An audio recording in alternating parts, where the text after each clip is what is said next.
바빠 중앙연산 다항식의 계산의 활용을 공부하겠습니다. 사칙연산이 혼합된 식의 계산.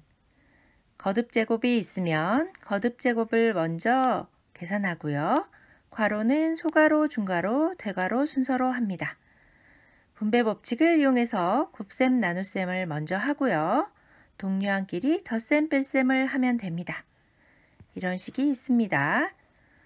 앞에 있는 식은 분배 법칙을 이용해서 계산하면 되죠. 따라서 12a제곱 마이너스 6a가 됩니다. 뒤의 식은 나누기 2a를 분수꼴로 나타내면 이렇게 되죠.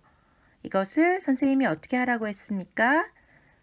분리해서 약분해야 한다 이렇게 말했습니다. 여러분 이렇게 한 다음에 약분을 하면 4a제곱 플러스 2a가 됩니다. 이것을 동료항 정리를 하면 16a제곱 마이너스 4a가 됨을 알 수 있어요. 도형에서의 식의 계산. 오른쪽 그림과 같은 도형에서 색칠한 부분의 넓이를 구할 수 있는데요. 삼각형 AEF의 넓이는 밑변의 길이와 높이를 몰라도 구할 수 있는데요. 직사각형의 넓이에서 하얀 삼각형 3개를 빼면 AEF의 넓이가 나오겠죠. 직사각형 ABCD의 넓이는 가로가 10a이고 세로가 6b니까 이렇게 쓸 수 있습니다.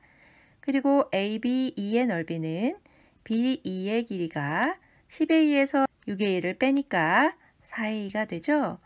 따라서 2분의 1 곱하기 4a 곱하기 6b입니다. 삼각형 ECF의 넓이는 FC의 길이가 6b-3b니까 3b죠. 따라서 2분의 1 곱하기 6a 곱하기 3b입니다.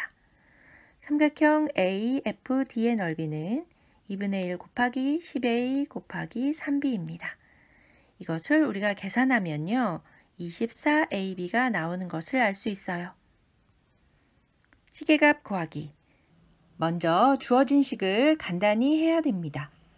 식을 정리하지 않고 수를 대입하면 수가 너무 복잡해져서요.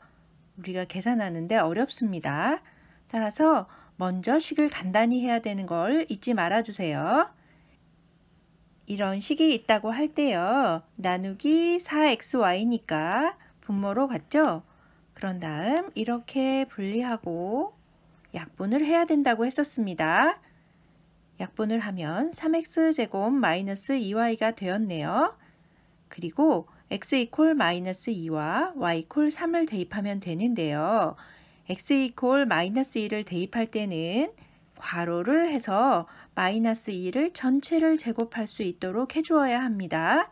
음수 대입할 때 괄호로 대입하는 건 우리 많이 배웠어요.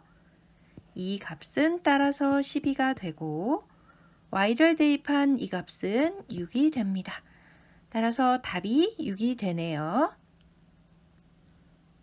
꿀팁을 보겠습니다. 도형에서의 식의 계산은요. 공식을 변형해서 대입하는 경우도 많이 있습니다. 원뿔의 부피는 3분의 1 곱하기 밑넓이 곱하기 높이잖아요. 우리가 높이를 알고 싶으면 어떻게 하면 되나요? 3분의 1을 좌변으로 가면 곱하기 3이 되고 밑넓이를 좌변으로 가면 나누기 밑넓이가 되니까 높이는 밑넓이 분의 3 곱하기 원뿔의 부피 이렇게 구할 수 있습니다. 실수코너 보겠습니다.